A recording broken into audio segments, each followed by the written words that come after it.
Welcome to the Mom Self-Care Podcast, your safe space to finally focus on YOU. I'm Twitty-Hawkins, your self-care coach for moms, praying wife, and mom of four. And I know that being a Christ-centered mom is such a beautiful calling, but it can be so draining. That's why it's important to make sure you are filling your own cup. On this podcast, we'll discuss practical, holistic self-care strategies to help nurture your mind, body, and spirit. Because a mama who fills her own cup pours that back into her family with true peace and joy. Tune in for honest conversations about motherhood and self-care because you matter too. Blessings, mamas, and welcome to the Mom Self-Care Podcast. I'm Twitty-Hawkins, your self-care coach for moms and your host. I don't know if I said that already. Y'all know how I am. And today I have special guest with me, Lunaria Gaia. Welcome. Thank you so much. What a pleasure to be here. You guys know I'm in Houston, Texas, and where are you? About 4 hours south of Sydney in Australia. Oh my goodness, y'all. In a little town called Bateman's Bay. Wow. I love how the internet can connect people that are just, I don't think we would ever talk to each other or see each other otherwise. Ordinarily, not at all. Isn't it fantastic? I think there's so much blessing in that. I get to live on the coast. I get to live in a tiny little town. And because I have the internet, we get to connect. It's great. That's right. All right, guys. Well, let me tell you a little bit about her. She is a servant of God called to equip others with the confidence, resilience, and clarity to step into their true identity. As a dynamic speaker, coach, podcast host, content creator, and two-time best-selling author, she empowers individuals to break free from fear, self-doubt, and limiting beliefs. She has over 15 years experience of transformative insight with lived wisdom, guiding others to walk in boldness, purpose, and authentic joy. Oh my goodness. Her faith is the foundation of who she is, helping individuals, teams, and organizations cultivate strength, wholeness, and unwavering confidence. All right. That's beautiful. Amen. So tell us something about yourself that isn't in your official bio. What's not in my official bio is that I have been walking with God for a very long time, but I've only just known his name. And last year I came to Jesus and I was baptized in November. So I'm a new member of the family, which is not in my bio, yet everything in my entire 15 years of career and my 40 years of being on this planet makes sense now. Well, welcome, sister in Christ. Makes sense now. Thank you. Thank you for having me. Pleasure. That's awesome. Well, today we're talking about body image and its self-worth and how it affects us as mothers and as women. So, Luna, what are some common struggles you see that Christian moms struggle with when it comes to body image and their self-worth? Look, a Christian woman is a woman, and we live in this fallen world. And in this fallen world, we are appearance obsessed and youth obsessed. That's what happens in this world, and even though we are called to something higher as Christians, and I'll talk about Jesus in a moment, I think that this world in and of itself is so focused on our worth being in our body and the way that we look that we have ridiculous expectations of ourselves. And the world has ridiculous expectations of us. So I think it's so important for us to really recognize to be gentle and soft with ourselves and to take good care of this vessel, because God has told us that our body is the temple of the Holy Spirit. And so I think that sometimes in the body positivity movement can be, and I've been in it before, this idea that anything goes and it doesn't matter what you do to your body as long as you love it. And I think that true acts of love are taking care of our bodies. And that's a true act. And that's true with self-care as well, because especially mums are so giving, are so overgiving, are so just to the expense at the detriment to themselves where we're self-sacrificing. And then we might read passages in the Bible where we're told to love others. We're told to love God over everything else. We're told to deny ourselves, to pick up our cross, right? To self-sacrifice. That's what we're told to do.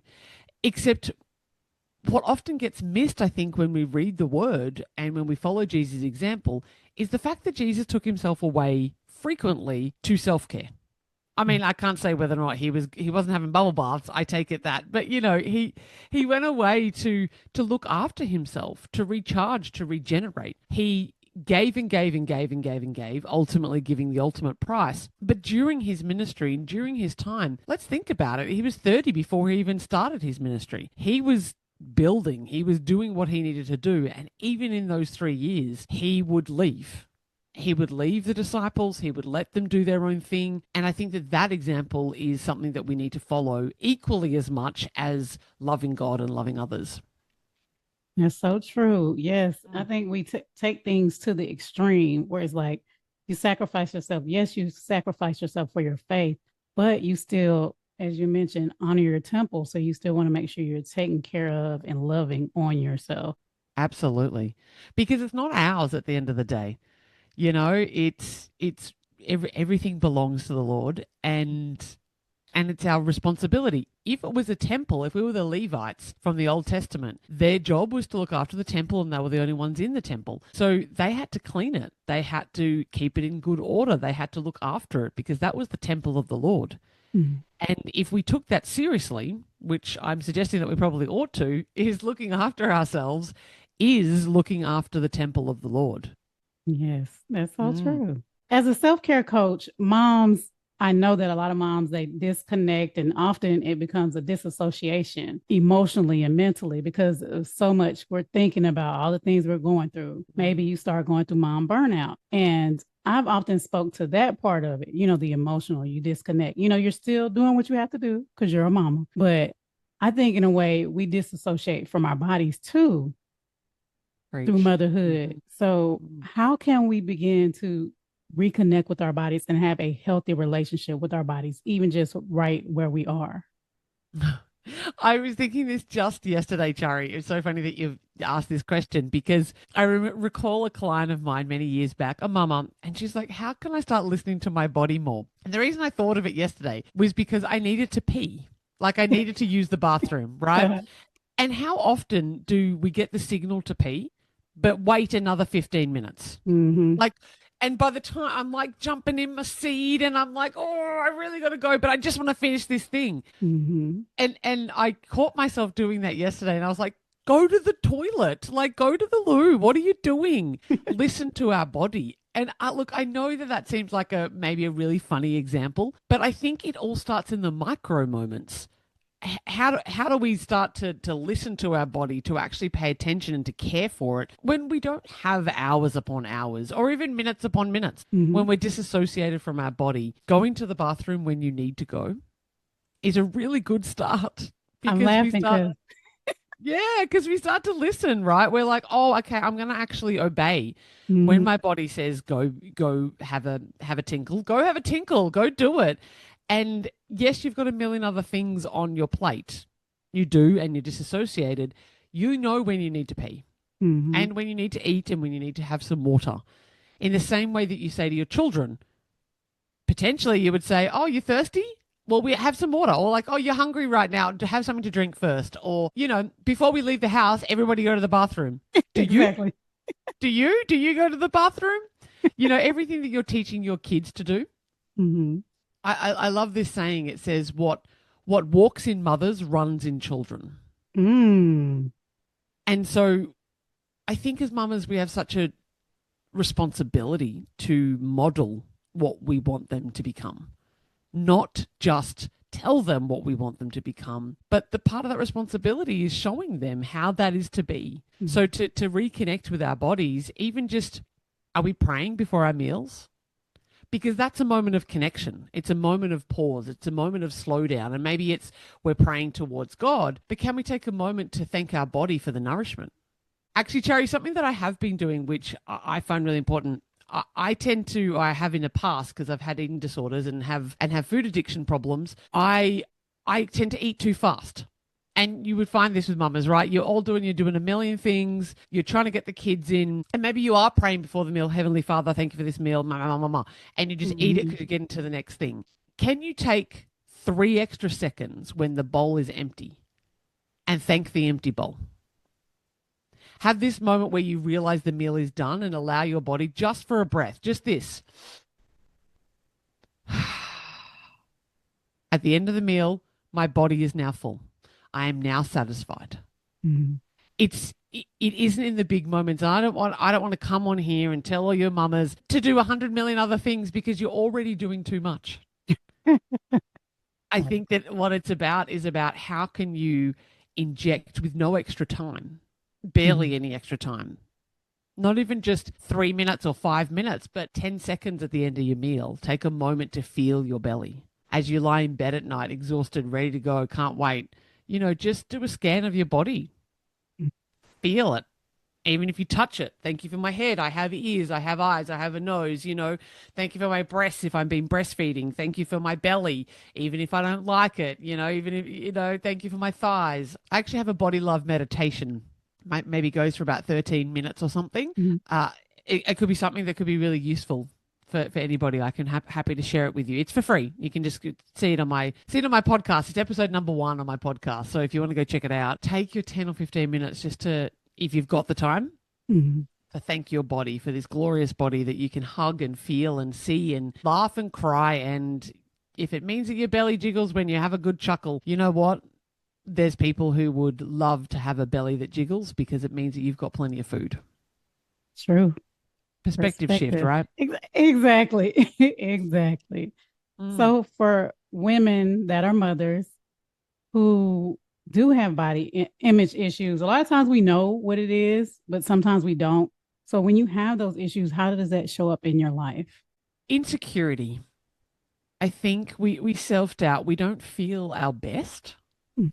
And I think that what's really interesting is when we're not feeling our best in our bodies, we tend to cover up and tend to just hide ourselves, especially when we're busy. It's so tempting to just, like I live in a coastal town. There's very rarely an occasion to wear proper clothes. like to like to just put ourselves together, to put a pair of earrings on, to put a bit of makeup on. It's not a common thing that I would generally have to do. I'm often just in my beachwear or in my gym clothes and my sitting around the house. I work from home too. So taking a moment, even if it's once a week or once a month, just to put on some nice clothes that you like, Hmm. that make you feel good, actually makes a difference because we then tend to just show up in our sloppy clothes. And when I'm in my sloppy clothes, I don't feel too great. Right. There's a psychological behavior thing that actually does prove that our physiology creates our psychology. So if we're how it shows up in our life is that we're probably not putting a lot of effort into feeling good physically. So make a little bit of a change. Maybe it's this morning, even if it's you put on different underwear rather than our mum undies, right? The comfy ones, right? Right. Maybe you're still wearing your sweats. Maybe you're still just running around the house, but maybe you've got a little bit of like nice knickers on. A Mm. nice pair of underwear that makes you feel a little bit more special. Right. It will often show up in those feelings of blah.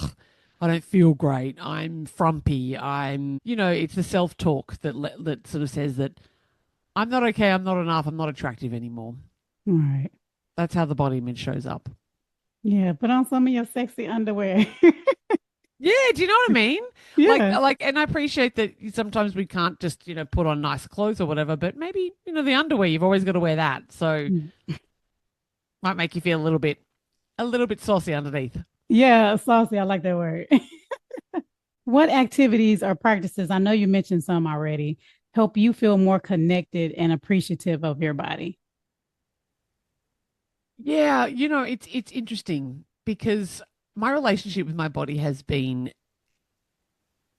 tumultuous over the years. I first started to lose weight when I was 16 and 20 kilos, what's that in pounds? Maybe 35, 38 pounds or something along those lines. And I've lost and put on that 40 odd pounds 5 or 6 times in my life, and leading to disordered eating and food addiction, as I mentioned before. And my relationship to my body was always like I blamed it for my unhappiness. I Mm. blamed my body for what was wrong in my life. Mhm. If I could just look a certain way, if I could just get skinny enough, if I could just lose those extra pounds, if I could just get rid of my love handles or my apron belly or have better breasts, then all of my problems would go away. And yet every single time I lost weight, I wasn't there Right. because nothing had changed internally for me. And more recently, about 3 years ago, 4 now actually, I was a surrogate mama, and yeah, and here in Australia, it is not something that is done, like, you can't get paid for it. It's not a job. It has to be Okay. done. It has to be given altruistically. Mm. And so they're dear friends of mine, and I had their baby for them, and I'd put on a significant amount of weight. So I was probably maybe, 60 pounds overweight, I would think. I'm trying to do the conversions in my head. And in the last few years, I'm like, I love my body. My first book, Perfectly Imperfect, is the heaviest I've ever been, and I feature on a bikini on the front of it, right? So I'm sitting down on a bikini on the front of my very first book, and that was very important for me, that I showed up authentically in that way. Mhm. You can love yourself in whatever size body you have. And in fact, you won't love yourself at your smaller body if you don't learn how to love it in your bigger body. Mm. I've done it too many times, and I've seen too many women think that you're going to get somewhere, that when you get to the thing, then that's going to be the thing that finally releases you, and it doesn't. It's a reality. And particularly as Christian women, we are called not to live by the world. Do not conform to the pattern of this world, but be transformed by the renewing of your mind. Mhm. Yeah. Then you can test and accept God's will in your life, his pleasing, perfect, and good will. Romans 12:2 for anybody who's following along at home. That verse, do not conform to the pattern of this world. The world wants you to hate your body. The world wants you to think that you need to be thinner. We need to be transformed by the renewing of our mind. And so that's where it really starts. All my other weight loss attempts in my life were futile because they weren't done with God, for a start. And they were done me trying to run away from something. And so I would love everybody to consider this, that we take a moment before we just think about, oh, I need to lose weight because I'm trying to live up to some kind of worldly expectation. Let's pause for a moment and think to ourselves, what is the most loving thing? What's the most loving act? And for a long while there for me, particularly post-pregnancy, it was just dealing with the fact that my body had changed and it was really heavy. Yeah.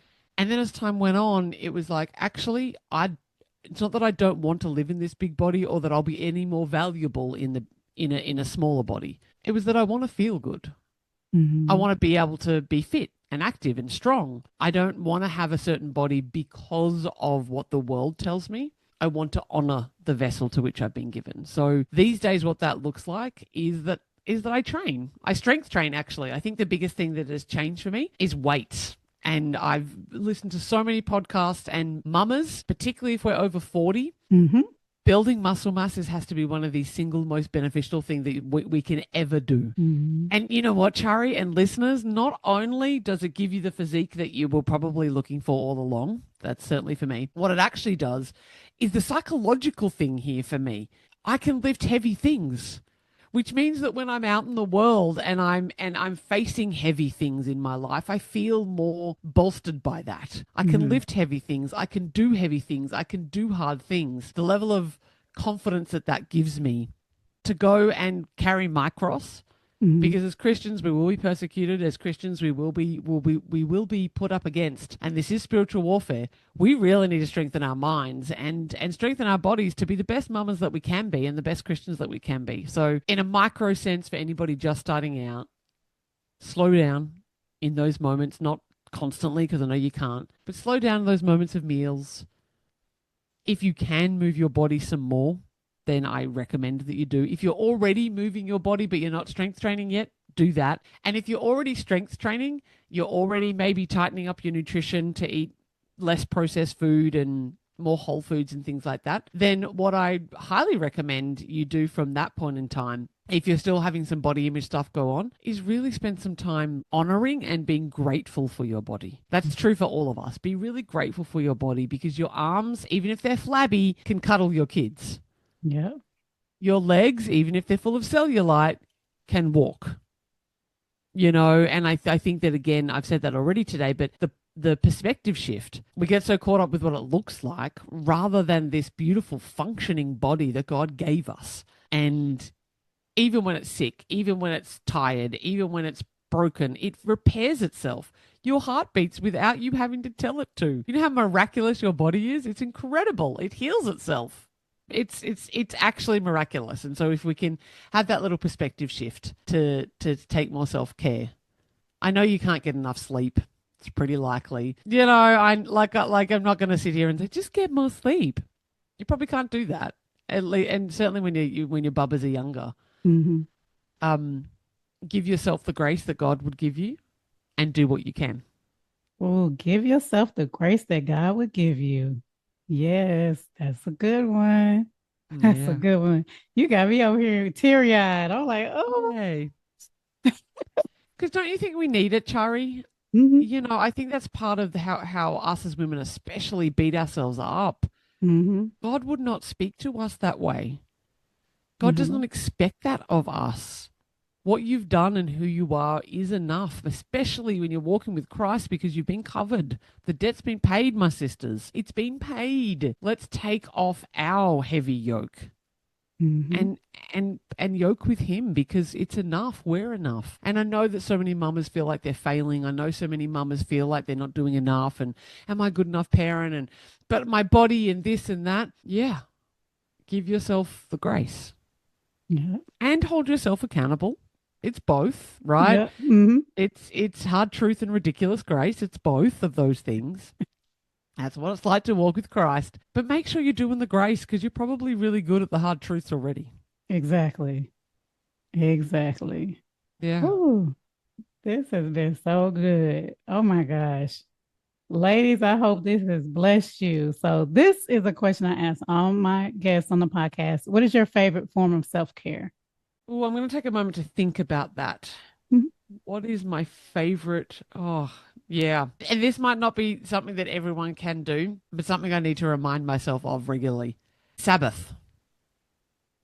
From the Mm. Old Testament to the New Testament, it was very clearly like there wasn't a whole bunch of the 316 laws. I think are from from the Old Testament, 313 maybe. There's not many of those laws that stayed in the New Testament. When the New Covenant came, there wasn't many of them. One of them is the Sabbath, and for a holy day, right, a day of rest. That's been drilled through the Old Testament and the New Testament, and I can get really busy and just chalk up my calendar. That we just go from one thing to the next, to the next, to the next, to the next. And I wonder why in 3 months' time I'm exhausted. Right. So one of my favorite forms of self-care, and as I said, I know this is not always possible for everyone. But I think that if we structure our lives, we probably could. Let's take a day to slow down. Even if your Sabbath is, I mean, in the Bible, it's once a week. Even God did it. Like God did it when he created the world. Like, Right. let's think about that. Like, and then he rested. It's from Genesis all the way through. Rest is best. And can we put our feet up without the guilt? Because it's modeled to us. Not only is it modeled, but it is directed, it is commanded that we rest. And so mamas out there, when we're thinking, oh my gosh, I shouldn't be, sitting down. Yeah, actually, it's God given Yeah. and God commanded because we are called to be servants of God. We are called to be able to spread the message and to serve and to love God and to love others. We can't do that if we are empty. Right. We cannot. So my favorite form of self-care is a Sabbath. And a Sabbath to me, it might not look like, I never cook dinner or whatever. It doesn't mean that for me. What a Sabbath looks like for me is an unplanned day. A day where I don't have to be anywhere at a certain time or a commitment to anybody. Right. Now, I appreciate we've got kids. So, but can you have a day where there are no sporting activities? Can you have a day where there is nothing hurry that you have to get up for? Wake up slow, even if that's at 5 a.m., right? Wake up slow. If the dishes don't get done, it's fine. Like, wait. We are so busy, and I get so busy rushing to the next thing and fill my calendar, even with social events. My favorite type of self-care is a day when I can wake up without an alarm and I don't know what I'm doing for the day because I got no plans. And my friends say, do you want to do something on the weekend? I'm like, I'm having a Sabbath, so I don't know. I'll call you on the day. Like, I'm not making any plans. Right. And that might end up being a day full of beautiful activities, and it might not be. But I don't plan it. It's not scheduled, and that's one of my favorite kind of days. So I would recommend that if anybody can make some unscheduled days, not necessarily that you're just sitting on your backside the whole time, if that's what you don't want to do that, but that you just make it unscheduled. No plans. Right. I like that. Yeah. I like that. And do you have a free gift for our audience? Yes. I mean, most certainly. I think that everybody, considering what we talked about here today, is to go check out episode 1 on my podcast as a free body love meditation there. And if you want a free magnetic confidence guidebook, you can head to my website, lunariagaia.com. And if you don't know how to spell that, I'm sure Chari's going to put that in the show notes anyway. Yes. I was just about to say that. I'll have all that information in the show notes. As I said before, I hope this episode really blessed you guys. It blessed me because body image, being transparent, is something that I'm working on. So when she contacted me, I was like, oh, okay. I tell y'all often, even when I'm interviewing people, I'm learning as well. So this has blessed me. So thank you so much. Such a pleasure. Thanks for having me. And make sure, if you have not saved this episode, come back and listen again. And as I say, take notes, share with the mama you love. And if you haven't subscribed, make sure you subscribe as well. Well, until next time, mamas, take care. God bless. God bless. Thanks so much for joining me for the Mom Self-Care Podcast. I hope you feel inspired to make yourself a priority too. If you enjoyed this episode, don't forget to subscribe so you don't miss a thing. Share this podcast with another mama you love and leave a review. Also, feel free to let me know what you would like to hear about in future episodes by visiting me on Instagram at CIC Inspire Me. Until next time, take some time to take care of YOU because you matter too.